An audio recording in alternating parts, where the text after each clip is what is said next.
বন্ধুরা কেমন আছো সবাই? আলহামদুলিল্লাহ আমি এখন মোটামুটি ভালো। তো আমি চুলায় প্যান বসিয়েছি, এখন তেল দিয়ে দিব।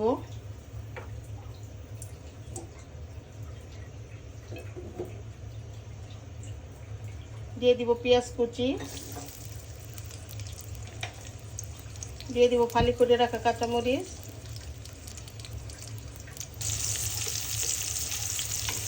দিয়ে দিব পরিমাণ মতো লবণ। নেড়ে ভালো করে মিশিয়ে নিব। আজকে ধুন্দলের সবজি রান্না করব। 1 চামচ পরিমাণ রসুন বাটা দিয়ে দিব। 1 চামচ পরিমাণ সবজির মশলা দিয়ে দিব। চিংড়ি মাছ দিয়ে দিব। দিয়ে আমি একটু পেঁয়াজ কাঁচামরিচের সাথে ভেজে নিব।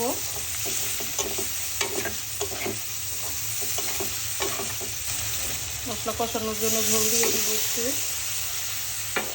তোরা কে কোথা থেকে দেখছো আমাকে একটু কমেন্ট করে অবশ্যই জানাবা, আর আমার ফুল ভিডিওটা অবশ্যই দেখবা। সামান্য পরিমাণে হলুদ গুঁড়ো দিয়ে দিব। অল্প পরিমাণে মরিচ গুঁড়ো দিয়ে দিব।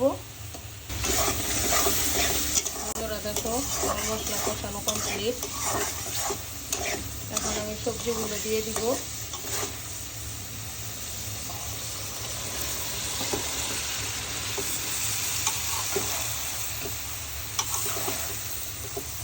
বন্ধুরা তোমরা কিভাবে রান্না করো আমাকে একটু অবশ্যই কমেন্ট করে জানিও।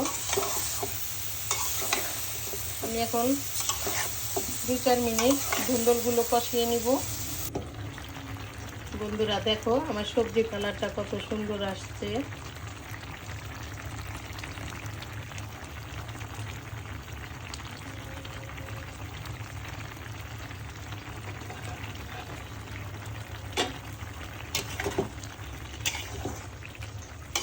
একটু নেড়ে ভালো করে মিশিয়ে নিব।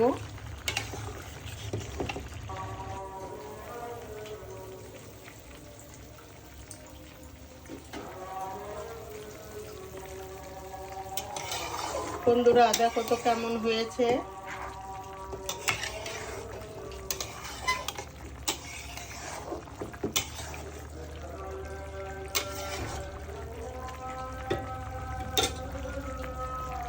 গ্যাস খুব কম বন্ধুরা।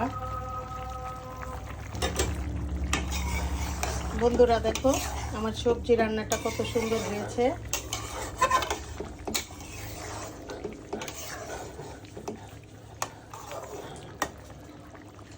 আমার সবজির তরকারি রান্না অলমোস্ট ডান। বন্ধুরা আমার এই সবজির পুরো ভিডিওটা অবশ্যই দেখবা। আর আমার এই সবজির রেসিপি কেমন হলো আমাকে অবশ্যই কমেন্ট করে জানাবা। তো আমার এই রেসিপি যদি তোমাদের কাছে ভালো লেগে থাকে তাহলে অবশ্যই লাইক কমেন্ট শেয়ার করবা। আমার পেজকে অবশ্যই ফলো করবা। আমার ইউটিউব চ্যানেলকে সাবস্ক্রাইব করবা। আমাকে একটু অবশ্যই সাপোর্ট করবা। সবাই সুস্থ থাকো, ভালো থাকো। আল্লাহ হাফেজ। আসসালামু আলাইকুম।